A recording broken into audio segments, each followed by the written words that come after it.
I almost died on 13 August 2025. So I believe the first question on everyone's mind must be, why climb K2?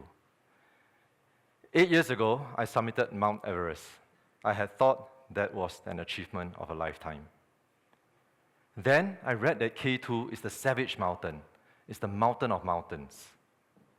Everest is like a children's playground when compared to K2. It feared me, terrified me to hear of K2's fearsome reputation. So it took me a good 6 years to decide to climb K2, as I'm not a person without fear. But I knew that this is a challenge that I must take on to learn about my inner self, to learn what my true limits are. What is life if you're constantly living in your comfort zone? After deciding to climb K2, I felt I needed to answer another question. When I climbed Everest, I summited with the help of supplemental oxygen. Only a mere 1.7% of all Everest ascents are done without O2, as it's so difficult to survive in the death zone without oxygen. So, besides climbing a more difficult mountain, I thought it would be a worthy challenge to try a more difficult method of climbing. That's my definition of pushing the limit. All of us have our personal Everest or K2 to climb. If you're feeling too comfortable at work or in life, think about what to do next. Perhaps your K2 is taking on a new job, or taking on a new role, or taking that leap to try something you've always been afraid to do.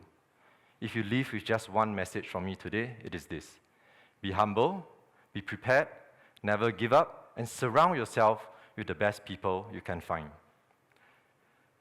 Climbing any great mountain is an extremely humbling experience. When you venture into the great outdoors, you immediately realize how small you are.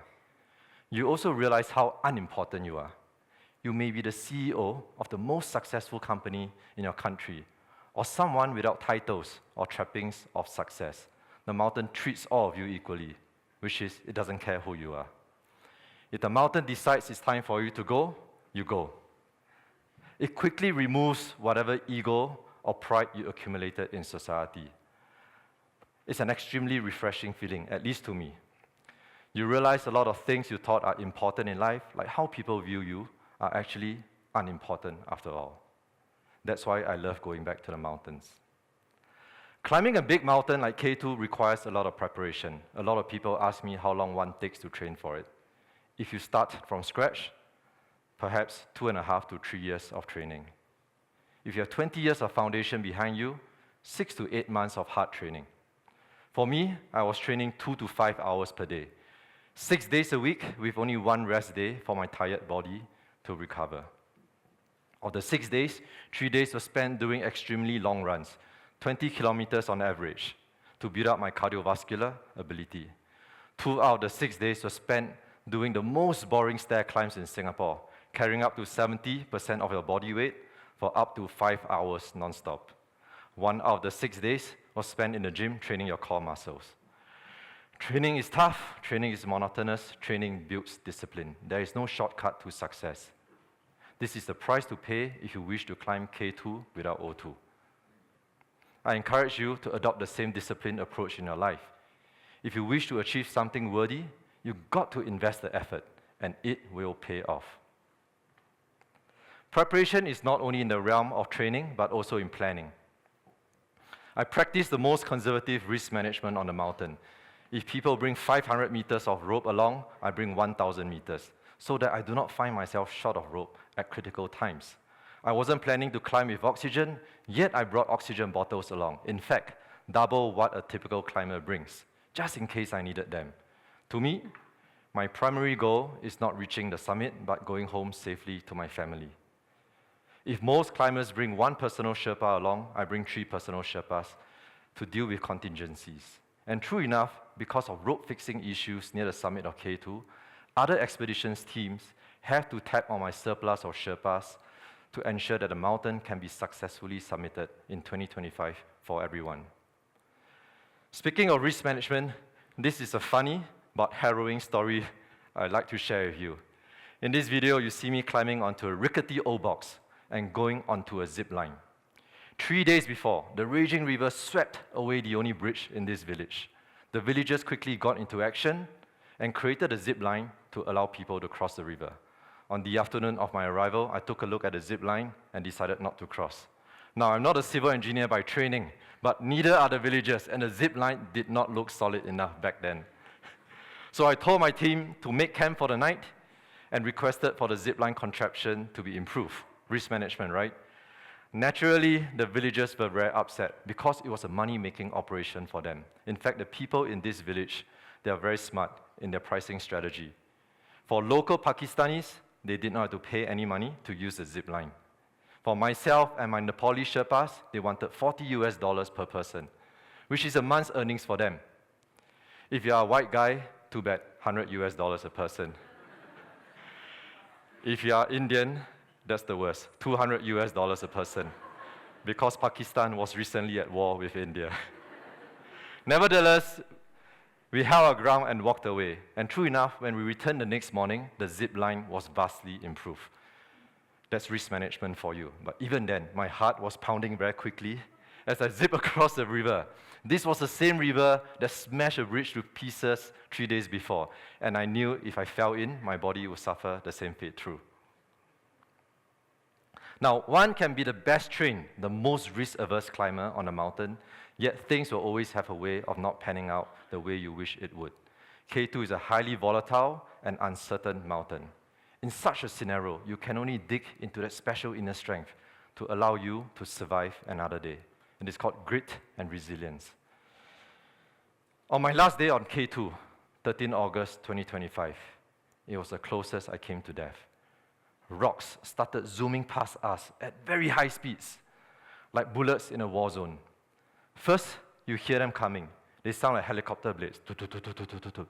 Then you have 1 to 1.5 seconds to figure out where they're coming from and decide whether to jump left, jump right, or stay still to avoid the rocks, like a computer game.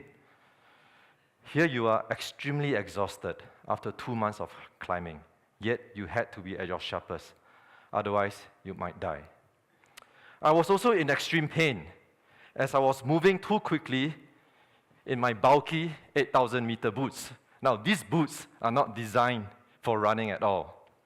I could feel the skin of my toes slowly peeling off as I ran for my life. But you can only bite your teeth and tell yourself that pain is temporal, but you only get to live life once. All the doctors I met subsequently say they've never seen so much skin come off toes before.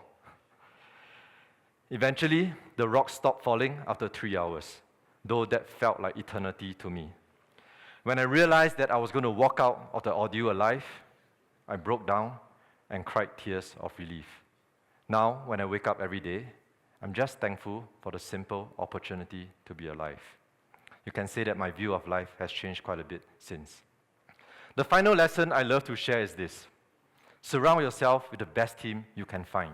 The people around you will make all the difference. Summiting the mountain requires teamwork. It is not the work of one man. I cannot comment on how other people run their teams, but I can share how I run mine. First, I select Sherpas whom I've climbed with before, people whom I know are hardworking and do not complain. Second, there seems to be a social class divide on the mountain, where paying clients eat in one tent, while Sherpas and the local staff eat in a separate tent. I make it a point to regularly eat with my Sherpas, serving them food sometimes, in an effort to break the social class barrier. As a result, they are fiercely loyal to me. Finally, knowing that 2025 was going to be a difficult climbing season on K2, I was upfront in stating my expectations that I'm okay to be the last expedition team to leave the mountain, which may be demoralizing for some members of the staff. But sometimes stating clear but difficult expectations right at the start can help your team better focus on the task at hand.